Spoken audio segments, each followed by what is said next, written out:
अस्सलाम वालेकुम everyone and welcome to another episode of buzz with Sufiyan. अगर आप बड़े शहर जैसे कि metropolitan cities like Karachi, Lahore, Rawalpindi, Faisalabad, इन जैसे शहरों में अगर आप रहते हैं या आप दुनिया के किसी भी कोने में हो, किसी भी बिजिएस्ट सिटी के अंदर अगर आप रहते हैं तो मेरे ख्याल से आपने ये चीज़ें बहुत ज़्यादा इनकाउंटर की होंगी। जैसे कि आपने अपनी गाड़ी घर से निकाली and then you drive to the nearest signal, और जब आप सिग्नल के ऊपर खड़े होते जाके तो वहाँ पे बहुत सारे स्ट्रीट बेगर्स जो होते हैं, जिनको हम भिखारी भी बोलते हैं, वो बहुत सारे लोग आपकी गाड़ी के आसपास आके जमा हो जाते हैं। इसमें एक पैटर्न होता है कि आपको पता लगेगा कि यार अगर फॉर एग्जांपल मैं कराची में रहता हूँ तो मुझे पता है कि यार जौहर चौरंगी के सिग्नल के ऊपर ये सेट ऑफ भिखारी जो हैं ये कांस्टेंट है। इसी तरह अगर मैं गुलशन में जाऊंगा तो गुलशन में ये लोग चेंज हो जाएंगे, वहां पे भी जो शक्लें हैं वो कांस्टेंट रहेंगी।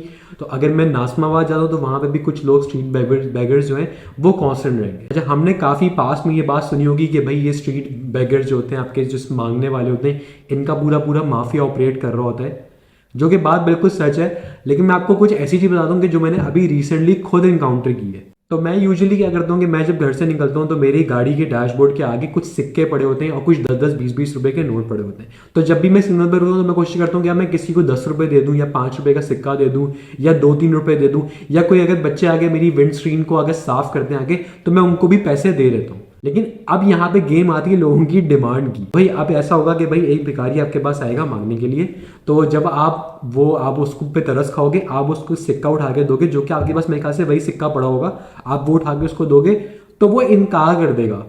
वो बोलेगा नहीं भाई मुझे ये नहीं चाहिए, मुझे आप दो 50 या 100 रुपए, क्योंकि अब मेरा गुजारा जो है ये 5-10 रुपयों से नहीं होता या 20 रुपए से भी नहीं होता, मुझे आप दो 50 या 100 रुपए। मेरे साथ रिसेंटली ये इनकाउंटर हुआ है कि एक अंकल जो थे वो मांग रहे थे, उनको मैंने 30 रुपए दिए, उनके मेरे पास वही खुले पड़े हुए थे, लेकिन उन्होंने मुझे वो पैसे वापस कर दिए। उन्होंने कहा नहीं बेटा मुझे 50 या 100 रुपए दो, इससे मेरा कुछ नहीं होने वाला। खैर उन्होंने इस तरह डायरेक्टली तो नहीं कहा, लेकिन उन्होंने कहा कि मुझे इस तरह की चीज़ नहीं आना चाहिए। मैंने कहा अंकल आप 30 रुपए तो रखो, बाद में आपको कोई और देगा, आप उससे मिला के आटा ले लेना, जो कि एक कॉमन सेंस भी है कि अगर आपको कुछ नहीं मिल रहा तो कुछ मिलना उससे बेहतर है। वही बात है ना, something is better than nothing. लेकिन उन्होंने मुझे वो चीज़ वापस कर दी।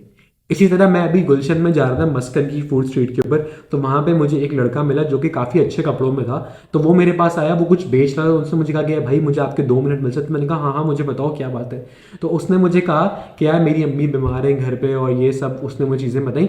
तो मैंने उसको अपने वॉलेट से 100 रुपये निकाल के मैंने उसको दे दिए। अब उसने वो 100 रुपये नहीं लिए, उसने कहा कि यार मेरी अम्मी की दवाइयाँ कुछ चाहिए मुझे, तो वो दवाइयों के आप मुझे पैसे दे दें। मैंने कहा कोई मसला नहीं है, मैं दे दूंगा दवाइयों के पैसे।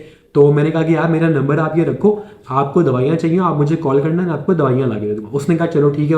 वो भाग के गया, उसने एक पेपर लेकर आया वो रेस्टोरेंट वाले के पास से, उसने मेरा नंबर लिखा, सब कुछ लिखा और वो चला गया। अगले दिन उस भाईजान की मुझे कॉल आती है, तो मैंने कहा कि हाँ यार तुम बताओ कि तुम्हें कहाँ दवाइयाँ चाहिए। मुझे एक काम करो, मैंने उसको कहा कि यार मैं थोड़ा सा बिजी हूँ, मुझे एक काम करो, मुझे आप ना व्हाट्सएप के ऊपर ना अपनी दवाइयों के नाम मैसेज कर दो और बता दो कि कितनी कितनी आपको चाहिए, मैं आपको पहुँचा दूंगा।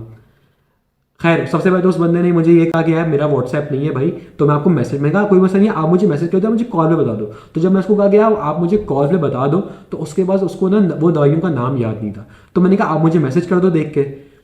इस बात को 3 दिन हो गए लेकिन उसने मुझे आज तक मैसेज नहीं किया। 3 दिन के बाद उसने मुझे दोबारा कॉल की, तो मैंने कहा कि यार आपने भाईजान आपने मुझे दवाइयों का नाम मैसेज नहीं किया, मैं तो आपको दवाइयाँ देने आ रहा था।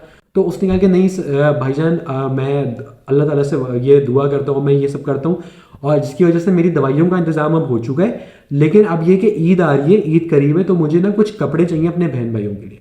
मैंने कहा सही है मैं दे देता हूँ, कोई मसला नहीं है यार, हेल्प कर देंगे किसी की। मैंने कहा अच्छा आप ये बताओ कि आप और करते क्या हो। तो उसने कहा कि यार मैं बस ये इतर वगैरह बेचता हूँ तो मेरा गुजारा हो जाता है, रोज़ के मुझे कोई 800-900 रुपये मिल जाते हैं। मैंने कहा यार चलो ठीक है आप अपना ये काम कर लो, मैं आपकी एक नौकरी करवा देता हूँ, 30-35 हज़ार रुपये आपको महीने के मिलेंगे, उसके बाद रात में आप अपना ये काम करना। उसने कहा ठीक है आप मेरी नौकरी करवा दें। मैंने कहा कोई मसला नहीं है, आप बस मुझे इस नंबर के ऊपर अपनी सारी डिटेल्स दो, आप मुझे अपने घर के एड्रेस दो, मैं आके आपको कपड़े दूंगा और आपको जो जॉब करनी है मैं आपको उसकी डिटेल्स बता दूँ, आप मेरे पास आ जाना। वो दिन है और आज का दिन है। वो बंदा मुझे कभी उसने रीच आउट नहीं किया, उसने मुझे कभी नहीं बोला। तो कहने का मकसद ये है कि यार ये आजकल ना लोग डिमांडिंग हो गए हैं बहुत ज़्यादा, और वही बात है ना कि एक उनको लज्जत मिल गई है कि हम इस तरह रोडों पे मांगेंगे तो उसका रिटर्न हमारे पास ज़्यादा आएगा। क्योंकि आप खुद एक बात सोचो, एक बंदा अगर नौकरी कर रहा है, 8 घंटे की शिफ्ट वो कर रहा है और महीने के आखिर में उसको 30-35 हज़ार रुपये मिल रहे हैं, तो वो मेहनत है उसकी।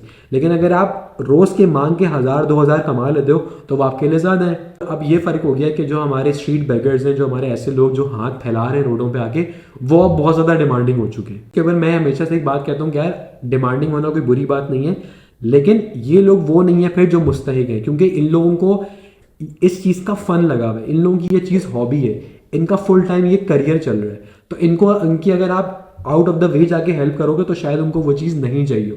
हाँ, सब ऐसे नहीं है, not all of them are same, लेकिन 90% बल्कि 95% लोग ऐसे ही हैं जो आपकी इस चीज़ का फ़ायदा उठा रहे हैं। मुझे इन 2 इंसिडेंट से ये लेसन मिला कि यार अगर आपको किसी की हेल्प करनी है ना, आप उसको वहीं पर 100-50 रुपये दे दो और फिर उसको कहोगे यार बस इतना ही मैं कर सकता हूँ, ये काफ़ी है।